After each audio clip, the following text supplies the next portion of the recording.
right, we've got so much to get to. I got to get to our first guest. I'm excited. I know you are. The crowd here is unbelievable already, even on a Saturday. You would think it would be quiet at 10 a.m. on a Saturday, but it's not. Let's get right to it. I've got Jason from Fez-o-rama here. Jason, thanks for joining us, man. Hey, my pleasure. It's a real treat to be here. It's great to have you. You're bringing back something old. It's a great style, and it's something I need because it looks like under there you've got the same hairstyle I have the exact same hairstyle you have. Yeah, chrome dome. Now, the one thing about the chrome dome that I don't like, the only thing is that, like, on a morning like today, I don't have a hat with me and I'm freezing. But, like, you ruin hats by just putting them in your pocket or your bag. Right. But you've got, and how do you find a hat that's cool? That's a cool hat. Well, thanks. Actually, my background in this, I started making hats ages ago. I grew up as a little kid. I was collecting hats. I loved hats. I collected hats too. All that what stuff. Kind of hats did you collect? Because I collected hats too. I was totally into hats. My father and my stepmother would take me to all these terrible antique shows. Some here, some at the armories in New York City, some at the piers. Sometimes we'd go to like Pennsylvania. Nice. We drive forever. Oh yeah, it's real fun as a 5-year-old to be walking around an antique show. Spend the entire weekend. Yeah, looking at like shaker chairs. Real fun. Anyway.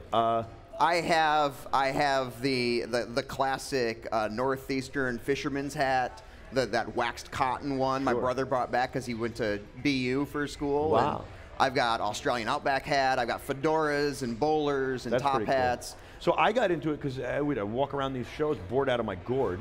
I'm hungry.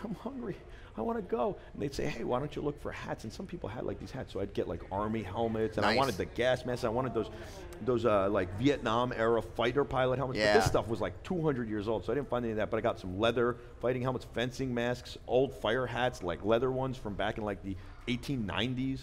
Oh, that's fantastic. Yeah. Mine was always from old movies. Yeah. So all the guys were wearing hats in old movies. So it was always that kind.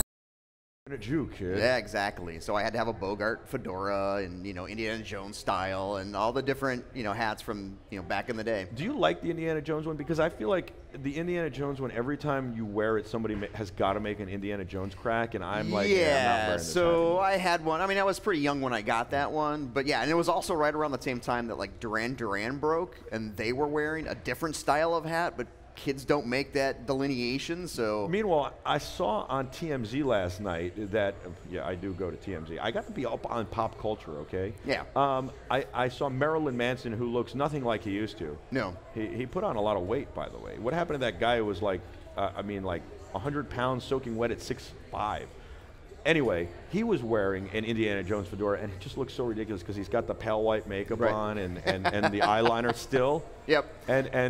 But he's not doing the whole Marilyn Manson thing, and then he's got this crazy fedora, and you're like, doesn't really work. A brown hat with the black coat. Right. Yeah. There's color contrast there that's just not working. Yeah. But anyway. So, yeah. So what happened was I wanted to make my friends hats. So I'm like, I was studying You learned how to design. make fedoras? Yeah, I learned millinery. I learned how to make hats. I learned how to make top hats and buckram and felt.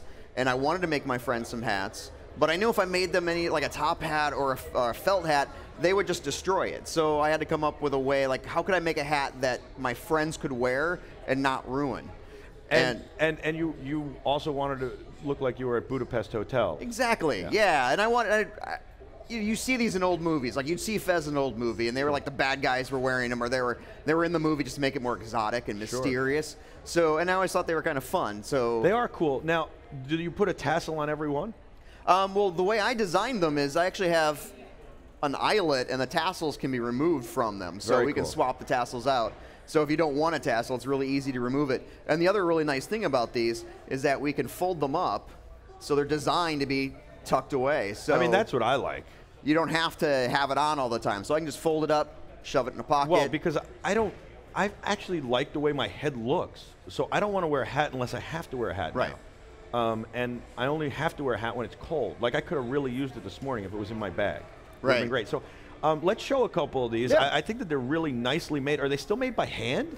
I'm making them. By hand? Yeah, we do it all in-house. We use machine embroidery. I design the embroideries. I engineer the files. We do all of the sewing. How long does it take you to make them?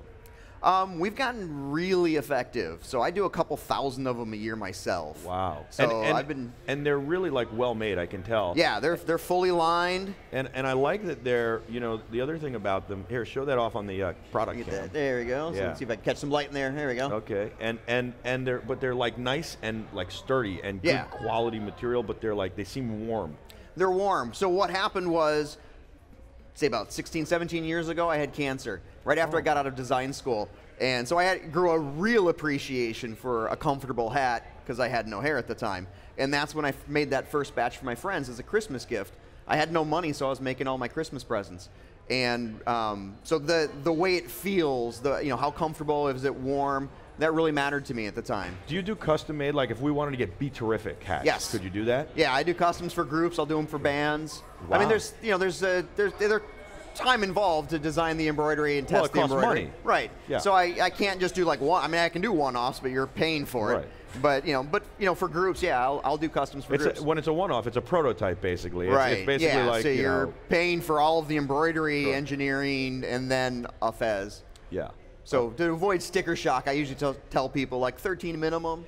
And so how much is one? Like how much is this hat right here? This one's $65. $65. Yeah. Okay, that doesn't seem bad at all. And I have them between $50 and $65 depending on the design. And like how a complex. custom one, if I bought 13, how much would that run me about? Depending, I mean, obviously it depends on the embroidery, but something like this, something that size, colors. You're looking for like 13. You're probably looking at around. The average is usually like 50 per. Really? So Fez. You can get it to be about the same price. Yeah, and then depending on how complex the embroidery, I might have to charge art fees. So something like a BeTerrific logo would be pretty easy. That'd be pretty straightforward, yeah. And then you use, I like how it's like textured and patterned. Do you always do the same pattern? I really like this velvet because it doesn't show wrinkles. Like if I did a plush velvet that was just smooth and you folded it up, you'd crush it. Do you have like summer caps too, so that it's not as warm in the summer? Well, what I can do, take mine off here, you can see I have mesh vents. Oh, wow. That I put on the top so that we can get them in there. Let's see, there you go. So I have mesh vents that can be added, and that allows the the steam to escape if it's a hot day. How do you figure out the size? Because like when I go get a fitted hat, they never fit right. And, and so like I'm a size 8, I feel like, and then sometimes I'm a 7 3/4, and then sometimes I'm a 7 7/8, and sometimes I'm a 7 5/8. And then there are times when I can even get down to a 7 1/2 because the hats, believe it or not, the same manufacturer, the hats are all different. Well, here's the problem is that those traditional, they're blocked hats. And they call them that because they stretch the felt over a block. Yeah. So if that block doesn't have that same surface shape that your skull does, you're working with just a generic oval. So like for my problem is it'll hit the forehead. Oh, it's the worst. And it'll hit the back, but I'll have space on the sides. That's what I get, and I get this terrible pressure point right there. And until you've totally broken in that hat, it's not going to reshape. I can't do it. I can't have a headache for 3 weeks to break in a hat. So what I did with these is they're soft, number one, so they'll form to the shape of your head. And then I carry 7. I have upstairs in our booth. I have 7 different sizes. Wow. And I do a 1/2 inch break, so 22 1/2, 22 inches. Up to 25 inches. So what is that in like the 7, like a fitted hat for a baseball cap that I would be familiar with? I know that they start usually at like 6 1/2 and go up to like 8. 8 would be like Jason Giambi size. I'm really an 8. I think he actually had like a double 8. Like he had like an 8 would be about my 4X size. Okay. Yeah, wow. and I go up to a 7X. 7X. I thought I had a large head until I started. I have people that custom order 7Xs. Because I say all the time, there's no way I have a big head. I mean, there are people who have much bigger heads than me. I know I don't have a big head, but fitted hat size, I have a big head. It's hard to find. It's really difficult to find hats for what is basically my average size head. You're about my average. You're probably an XL. You think I'm only an XL? For mine, yeah. Really? That's the other weird thing is when you start making hats, you can look at people and know what their hat size is. That's just kind of creepy. I could guess weights. What height are you? I'm 5'9". 5'9"? Yeah. 185. Close, 180. Just weighed myself before I came on, that's pretty Although good. After the food I've been eating in New York, probably 185. 185? Yeah. Come on. The meals I've been eating, it's con. I'm at a con, so you don't really hold back on the carbs. Yeah, but that's pretty good, right? Yeah. Yeah, I don't know why. It's just a gift. Just a creepy thing. Yeah, like pick that girl out. Well, if this ever falls through for you, you can go back to the carnival. I will, yeah. I always wanted to run away with the circus. Talk about this design. I like this design, and then the other ones as well. Well, this is my crossbones. I've always had always loved the skull and crossbones, the mythology of the pirates and the skull and crossbones. So I've done a couple different versions of it. And I did a skull and crossbones was like one of the very first designs. And I look back on those early designs and think, oh my God, I didn't know what I was doing. But recently, in like the last year or two, I decided I wanted to get like really focus on the anatomical bones and do some real shading and try to make it dimensional. So this is my second skull and crossbones design that I've done. Very cool. Walk me through the other ones. So I just grabbed a quick handful of some of our more popular stuff. This is probably our hottest seller at the show right now. This is our Elder Gods Fez, the Mystic Order of Elder Gods, featuring a Cthulhu design. I've done about 5, 6 different takes on Cthulhu. And what I love about designing with literary characters is that they're kind of vague. Like, there's not a hard, fast rule of what they look like. Whereas we all kind of know what Batman looks like. When you're talking about something that's just been written about and only lightly described, like Cthulhu, where we know he's heavy and he's got tentacles on his face and he's got rudimentary wings. I like to play around with those designs. So I've done a couple different versions. I have 2 versions of Cthulhu in the booth right now. And this one's been a real popular one. It's been around for about 3-4 years. I've had this design going on. You don't have to pay any licensing fees on these things, do you? No, I work mostly in the public domain stuff and original artwork. Very cool. I do some licensed stuff, but I like to work directly with the artists. Now the octopus is it's a different shape hat, isn't it? Yeah. So this is something that it's inspired by a Scottish Glengarry. I feel like that's a Peter Pan style hat. Well, it's or Scottish. maybe Don't tell that to a guy in a kilt. I won't. Yeah. So this is a Scottish based off a Scottish military cap. Really? This is my small, so it looks a little bit, I'm just dainty. thinking like, maybe the Scottish military doesn't want to wear that. Well, you'll see it. You'll see it on the. I mean, I think it's the cool. That's not what I'm bagpiping saying. groups. They'll be wearing hats like this, Yeah. not necessarily with this one. So I introduced these. Maybe that's what's throwing me off. Yeah. Maybe I'm like, wait a second. I don't know if kinda, the yeah, they we didn't need, really we have need a little tougher for the military. They had the tassel, not necessarily a green squid on the side of it. Can you? I mean, that won't fit your head. No, but I wear a large in this style. Can you kind of give us an idea of what it would look like by throwing it on? You're basically. It'll be way small on my head, but you're basically wearing it point forward. Now I see it as a military hat. Yeah. Oh, so wow, it'll fit. This one cool. fits high and tight to the skull. Yeah, this is small size, so I can't. It's not actually my size, but yeah. No, I get it. Yeah. And I introduced these like a year or 2 back. I started making them. I made like the first one for my wife. Yeah. She likes to wear this style. And then a lot of the Scotsmen kind of got into it, and a lot of guys are wearing them. And and I have a bunch of different designs on them, so I just picks up different ones. I like that one. Right. Where the top is different too. Yeah. So this is my Haku Tiki design. And that's actually where I got my start, was doing tiki events. Yeah. So down in Southern California, where I'm from. Let me see. Is this a big one? Yeah, that one might be your size. Might be a little bit big. Well, yeah. let's see. I'm going to put it over the there monsters. You go. How do I look? I look pretty cool, right? I feel like I'm in Hawaii. Exactly. We're in like a tiki bar. Yeah, that's exactly where we got our start. Jenny is watching in our Slack chat, or he's watching and he's in our Slack chat. He's in Finland. Nice. Finland. He wants to know if you will ship these to Finland. We ship internationally. You do? Yeah, we ship all over the world. That was the thing, was I started, I made Fezes for my friends. Yeah. We were doing art at an art show, at a tiki event, and we were just wearing the Fezes that we designed, and the next thing, everyone kept stopping and asking, are we selling the hats? Yeah. I'm like, oh, look at the paintings, man. I did all this work, and they just wanted the hats. So we started selling the hats at this art show. Very cool. And then I set up a website, Fez-o-rama.com, to sell off what didn't sell at the art show. I was shipping stuff to Germany and Australia and all over the place. So you went from, I made this for my friends to say thank you for taking care of me while I had cancer, and to what? You do it at, I mean, how did you go from that to actually creating a business, then to, is this like it? This is it. This is my full-time gig now. No, but I mean, yeah. This is it, like you went to this art thing and then you sold them and that was it, or there was like a progression before that? Well, it was a long progression. So I started out, I made them for friends. We get dressed up, we'd go out to dinner wearing suits and Fezes for no reason, or we'd go bowling on a birthday and all wear Fezes and just have fun. And we either got accused of being a band, or do you sell the hats? Can I get one? Where do where do you get those? And I noticed that the purple one's taller than this one too. Yeah, I got a couple different heights. I've got a tall, I've got a Can you make one that's like a whole bucket and I can put it on TJ's head and make him wear that? Because we're gonna, so I wanted him to dress as a mariachi. But I could put that on as a bucket and then not let him see. I have to shoot hockey pucks at him. Oh, because well, that would work. He accidentally one day took down the show after doing something I told him not to do, which took down the show.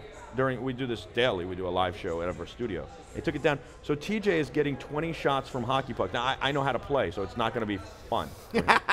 But I wanted him, I just came up with this crazy idea that he would wear a mariachi outfit with a sombrero, and my first shot I would waste. I wouldn't hit him. I'd hit the sombrero and knock it off his head. But I'm kind of thinking if you could make a whole bucket, basically, and we could put it over his head, he could, because that would be even more demeaning, and he wouldn't be able to see, which would be scarier. Exactly. What do you think, Greg?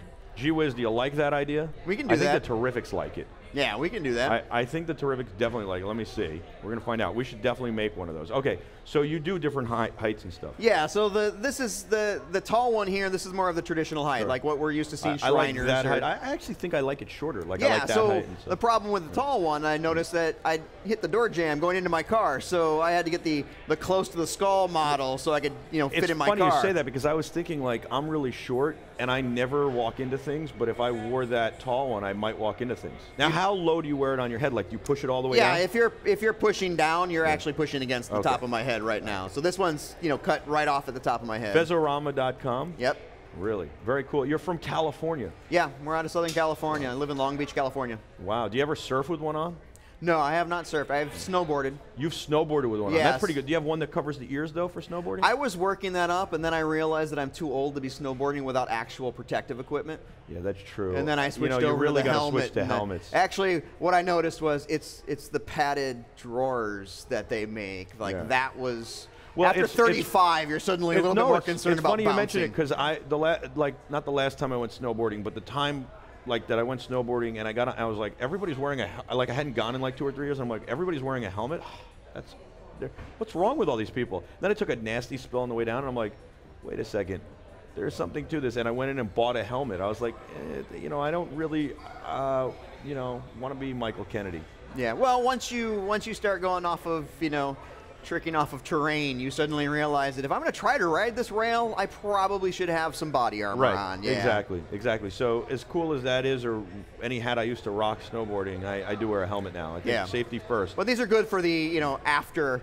Back in the lodge. Yes. If you take the helmet off and you've got that's what I'm saying. that line across your forehead from the padding on the helmet, you can just stick the fez on and cover it. Yeah. I used to play football in high school, and I had that line across my head. I wore, because this is the reason. I was a quarterback, and they only had one quarterback mask. And why I didn't have the coach switch the mask with the linebacker mask or something, so they only had the linebacker mask and in a bigger size, and I was just like, all right, I'll just wear this. And I used to come home with this huge, I looked like, what Peyton Manning has when he takes, but like 10 times worse. And I horrible headaches. It was awful. But I needed the quarterback mask so I could see down the field. From the ground, by the way, because I'd get sacked a lot. Yeah. Well, that's why you needed the helmet. That is why I needed the helmet, and it was good that it was nice and tight, too. It didn't pop off. But, I mean, you could make one that covers the ears a little bit at least, because then when you're, walking around the little village, you'd be... I've been working up a design that'll allow me to have a band that zips on so it covers my ears. That's a good idea. And take it off for winter sports. Or maybe folds up. Tucks on it. This is cool, man. I like this. And it's your full-time gig. You have any kids? Nope. No kids? No kids. Just have fun in SoCal. Yeah. I like that. Just chasing the artist dream. What do you think of this Comic-Con? I think it's busier than ever. Have you ever been to New York Comic-Con This before? is my first time at New York Really? Comic-Con. How'd you get here? How'd you find out about this? Well, we've been doing, we do Seattle's Comic-Con. We did Chicago C2E2 for the first time this year. And that's with Reed Pop. That's also with Reed Pop, and Reed Pop now has Emerald City, which we've been doing Emerald City a few Boston. years. That's the Seattle one. Emerald Seattle. City. Yeah. Oh, I don't know why I thought so that that's they just acquired Emerald City this past year. Very cool. So we were dealing with Reed Pop already, so we were like, hey, we really like this. We like the setup, way they it run worked. their shows. So let's see, Very cool. get across to the East Coast and visit some of our East Coast I feel friends. like you need a monkey or something. I would love a monkey. Like a little They're hard monkey to travel with. to go on your shoulder or something. Yeah. What if we could see if the Love and Learn Bear would like the hat? I should have brought. I do have some mini fezzes. Wait, that's a little small guys. one. Let's see. Yeah, we can. Let's see. Oh, does Little it bit. look good? Let's see. Let's get this going. Here we go. Should have brought a mini. I have some Love and miniature Learn. half-scale fezzes in the booth that I do for cons. Like here, this There is you what go. TJ is going to look like when we get That's him the right. bucket. Well, now he's a loving cure squid. Here you go. TJ with the bucket on, bucket hat. And then if we just want the bear to have it, because we like the Love and Learn Bear, here's the Love and Learn Bear. How cool is that? He's a cool love and learn bear. Fez-o-rama.com. Fez-o-rama.com. You want to know something cool? We're going to go back in time right now, and we are going to go to Andrea, who's on the street outside. Andrea Fasano, and she's on the street outside with the DeLorean. The DeLorean. Nice. From Back to the, I was like, DeLorean? What is that? Is that like a bad paint job? It sounds like that's a bad, you can get a new paint job at DeLorean. It's $199 for your whole car. No, Andrea is outside on the street as we speak. She's, I think she's got her Batgirl get up on or something that, you know, we were trying to figure out what superhero she was the other day. I think she's wearing that again this morning because she wanted to go back in time. And so it's a good one to go with. But she's in like the tribute car this is the like legit tribute car for the real movie. And these guys who she's with, they have one of the cars from the third movie. They have, oh wow. Yeah, they have the car from the third movie. Now that's the Western one, so it's got the white walls. I love that one. Yeah, there are only 3 cars in existence from the movie still available. 3 of them. 3, right? Not even available, 3. Universal Pictures owns 2 of them. They have the only one in a private collection, Bill and Patrick Shea. And I think Andrea's out there with Nikki and Patrick. And Nikki's Patrick's fiance. And the cars are amazing. And then they have the Toyota truck. You remember Back to the Future? Were you a Back to the Future fan? Yeah. Living in SoCal, you have to be, don't you? I love that movie. Yeah, especially because like, wasn't it set in SoCal? I don't know. I think it might have been. Well, like, I mean, it was a make-believe town. But Yeah. wasn't it like, well, it was clearly filmed in SoCal. well, yeah, of course.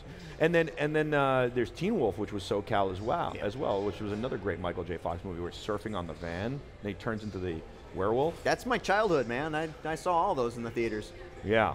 I love Teen Wolf. Why is there not enough Teen Wolf stuff here? That's a good question. Yeah. Well, we are on the anniversary. We're on that date where he traveled to the future. We're almost there. The second one, and it's coming up in a couple weeks. I know. But there's no Teen Wolf here. Well, MTV's got the Teen Wolf. Like, they rebooted the show, and I think there's a disconnect. Did they kill it because of that? Well, it's got more of that Twilight kind of I always felt like I was drama. Teen Wolf. I mean, I've got some fur under here. And I'd be like, I should come as Teen Wolf. There you go. That should be my cosplay. Yeah. I mean, everybody tells me I should do Marty McFly, which I would love to, but I have no hair. But I could come, people would think I was a Wookiee, or no, if I wore the basketball jersey, yeah, you see the jersey, yeah, the jersey and the shorts, you'd be golden. But the problem is I can't dunk. I'd need a trampoline to dunk, which he probably needed in the movie. Like, behind the scenes, I suspect Michael J. Fox can't dunk either. Yeah, that's what I'm saying. Or they lowered the hoop to like 3 feet, which is what I would need. I was at, my son Jack is too, I was at a birthday party for some friends with him. And they had a hoop at the house because there were some older kids, and they lowered it to like 6 feet, and I tried to dunk on it, and I still couldn't dunk. Oh. Yeah, that hurt. Oh. You know what, though? I didn't have my Jordans on. Yeah, that would have made the difference. You know, those classic Jordans. Yeah, it would have made the difference. So, anyway, the Back to the Future thing is amazing, because so I've been in the car, I've ridden in this car. It's unbelievable. Wow. And then they've got the time circuits, the flux capacitor, the whole deal. And then they've got the remote control, like the legit remote control for when Doc puts Einstein in the car. And they have the car from the third movie. Wow. And then they have the Toyota truck that Marty, they have the one that was in the movie, the only one that was in the movie. That's called the Toyota 4x4. You remember that? I wanted that so badly. Did you want that car? Like, I think every guy around that time was like, I got to get that. I wanted the DeLorean. You did? Yeah. Yeah. But with the time circuits and, the like big these, fans I in the mean, back. these guys have it. Yeah, oh, that's insane. I love those things. Yeah. And then, so that's what I would want the DeLorean too. They've got that, and then they've got the process car. You know what that is? That's the process car. Oh my God! That's the interior shots. Yeah. So it's just a cavity of the car, like the cockpit. You and I would sit in there, and 3 guys on the outside are like, and then you and I would have to go, whoa, you know, roads where we're going, there are no roads. Biff's convertible. You would want that car? Oh man. Really? That's like a 60, what, Buick? 50, probably a 54 Buick. Yeah. 55 Buick. I mean, 55 is where they go, but it probably wasn't a brand new car for Biff. The one that manure gets poured in. Yes. It's probably preferably like, I feel before like it was the a manure Buick. gets poured in it. Do you think it was a Caddy or a Buick? I believe it was a Buick. It probably was. Maybe it was an Oldsmobile. We should check this Oh, out. yeah, The Terrifics yeah. might be able to help us. And the Biff's internet car. can answer this for us. Google? Should I Google it? You can Google it. I have a Somebody on friend- Slack should be telling us what that is I have a friend by who's now. amazing. He works at Adorama, the camera store in New York City. Mm-hmm. And he's a great guy. And I asked him a question once, and he said, let me consult Rabbi Google. I always thought that was like the funniest thing in the world. He's like, I got to talk to the rabbi. I go, oh, yeah, when are you going to get back to me on that? He goes, Rabbi Google. I'll be back to you in a minute. All right, Biff's car I mean, I feel like I'm wasting time because we want to go to Andrea, but this is an interesting conversation. Okay, here you go. What is your bet? I said Buick. I said maybe Oldsmobile. I'm thinking Buick. And then I threw Caddy in there. It is owned a 46 version in 1955 with black with red interior. We know that. Let's see. Uh-oh. We don't know our cars. I know my cars. It's terrible for me to be wrong. I saw the front and thought maybe Oldsmobile. I don't know why I originally just had this idea of Buick, but in my mind I saw it differently. I saw the Buick wrap around the That's chrome. what I was. I saw the chrome on that nose piece, but there's no chrome on the nose piece. He called it Sheila, by the way. It was nicknamed Sheila. Did you know that? No, I did not know that. I did not know that. And it's a Ford Super Deluxe convertible, according to Wikipedia.com. 1940s. It doesn't have 1946. Ford Super Deluxe convertible. Yeah, if I was gonna have a Super Deluxe, I would want the fastback. You would. Yeah, I love the Talon on the fastback Super Deluxe. Really streamlined. If I had a car like that, to me, I'm going Cobra. I want a Merc Cruiser, a 49 Merc Cruiser. I had a 49 Lincoln Cosmopolitan, which was. Did you really? Yeah, you're a car guy. Yeah, well, a little bit. I'm a design guy, so I had a 49 Lincoln Cosmopolitan. I had to give it up. Oh, can I show you something amazing? Absolutely. Okay. Andrea, you're going to have to wait a minute. Hold on. TJ, give us the revs. This is going to blow your mind. Tell me what other cars you had while we're getting this up. And I need Greg. Greg, I need your phone. I have a bunch of random kind of things. So I had a Volkswagen Thing, a 73 Volkswagen Thing that I loved. Okay. A 70 Volkswagen Thing. Thank you, TJ. Yeah, that was the first year. All right, I'm going to show you how durable these cars are now. You're going to have to operate a camera there, TJ. No, we'll use the product cam. All right, so you want to be black or white? Black, of course. Of course. So I'm going to do white here, black here, because I don't want to give Greg's phone to you, just because if you break my phone, I won't feel as bad. All right, so here's the deal. You are going to, this is your, okay. That's your gas and that's your, okay, and then the guns are on the other side. Yeah, okay, you get it? Now okay, just tap, got it. You're going to hit me. You ready? Watch this. I'm going to show you how durable. Let's see the product cam. Drop them down, Yep, you ready? Watch. Oh, well, TJ, we might need your help turning it back over. Here we go. Ready? Everybody questions how durable. Here we go. All right. Well, it took These are not cats. I took a little damage to this because of it. Okay, so what cars did you have? All right, you ready on 3? I'll tilt the product cam down a little. There we go. And what cars did you have? So I started out, my parents wanted me to have something safe. Yeah. So I had to start with a Volkswagen. Now you have to hit me. You're shooting me. Okay, you got it now. Okay, good. Yeah. I started out with a Volvo station wagon because there was a report that those were the safest thing to have for a teenager. Yes, boxy but good, right? Yeah, so Crazy I had like, People. You remember like that movie? 70, yeah, boxy but good. I had like a 76. Oh, you're dating yourself. Okay. Well, it was always old cars. Ooh. Apparently I cannot drive. I'm stuck on the tripod over here. There we go. Oh my God! I am killing you. You're dying. You are killing me. Are you enjoying this? Yeah. What's more fun, the Volvo station wagon or this? This definitely. The Volvo was very difficult to get air on. I am drifting, by the way. Yeah, it's a slick floor. We're giving these away later. Oh, did you see that? I just hopped you. Oh, I'm stuck on the cables. TJ, help! Help, TJ, help! Oh, he's gonna beat me now. He's got me cornered. You beat me. We have to give you something. How about a Bluetooth speaker from Wowee? I would love that. We've got a Wowee.